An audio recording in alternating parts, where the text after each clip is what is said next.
Okay, today we are going to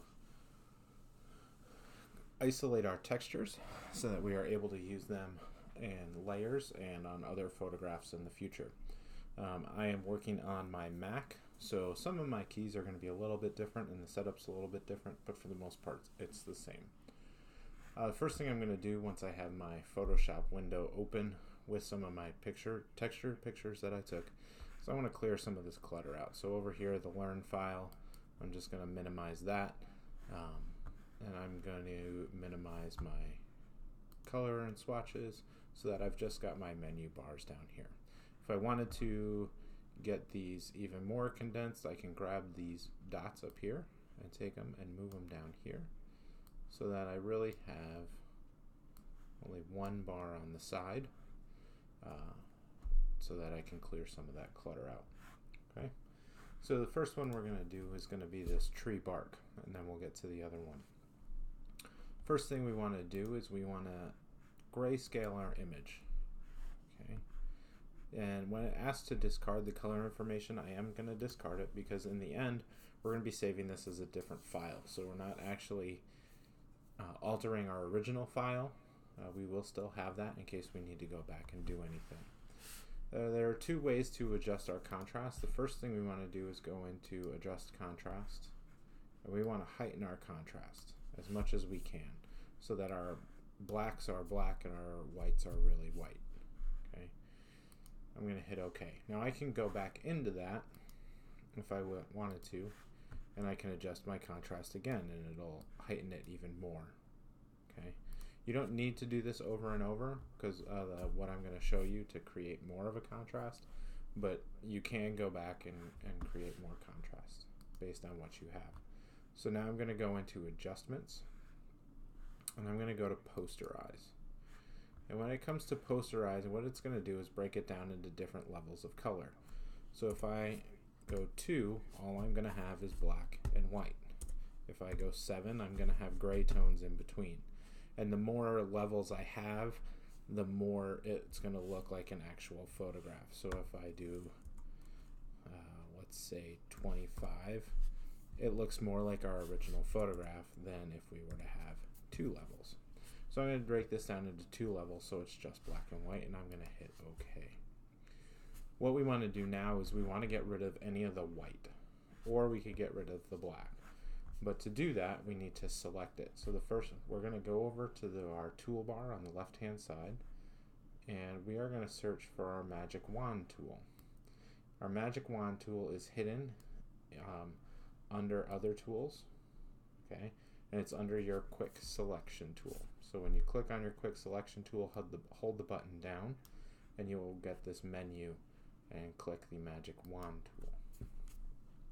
I'm then going to come into my image, and I'm going to click just on the black. Okay, and you'll notice a lot of moving lines. It's what we call ants marching. If you zoom in, you'll notice that they are marching specifically around the black areas. Okay, if I wanted to select the white, I would have put my magic wand on the white area and selected that. So with that selected, now I want to export that black and white. So I'm going to click Select and Mask at the top. What that's going to do is open up a window on the right hand side. That's going to be my guide for how I take this information out of the image. So first I am going to feather my edges so that the edges of my black and white and the areas that I'm cutting out are a little bit softer. There, it's not such hard lines. And I'm going to smooth it out just a little bit. Okay, my contrast is fine where it is because I'm just clearing out black and white. Next thing I'm going to do is I'm going to go to my output settings, and where it says output to and it has selection, you're going to click that drop down menu. And there are a couple different things you can do. You can create a new layer, which just creates a transparency in the current layer. But for this, I'm going to have you output to a new document, and what it'll do is take just the areas that we've selected and put it into a completely new document. Okay, so if I hit OK, what you'll see happen is a new layer come up.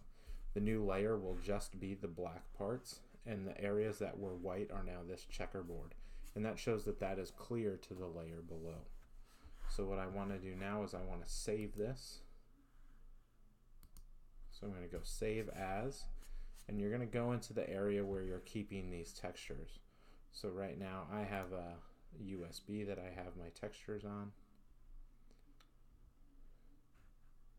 So I'm going to select that, and I am going to call this one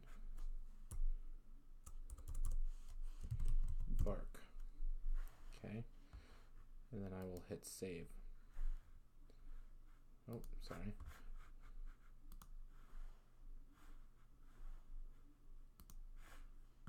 When you're saving your files,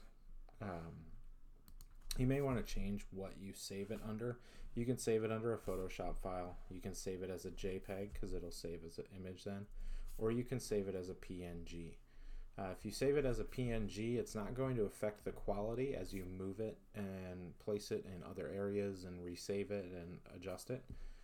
If you save it as a JPEG, your quality will change a little bit each time. So what we're going to do is I'm going to save it as a PNG. Again, I'm going to call it Bark because I didn't save it before. And then I'm just going to click save.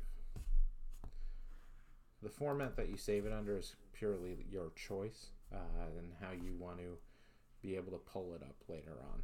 Okay, so that's how we export that. Next, I have one that's a little bit more black and white as it is. This is peeling paint on a board. So again, I'm going to change my mode to grayscale, and what that'll do is that'll get rid of any of that blue that's there. I'll then take my adjustments, heighten my contrast so that my whites are a little bit whiter and my blacks are a little bit blacker.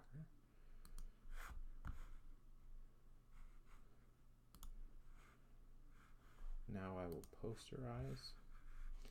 I'm only going to, again, 2 levels. Now you'll see that on this one I lose a lot of that detail. So what I may do with this is really just kind of leave it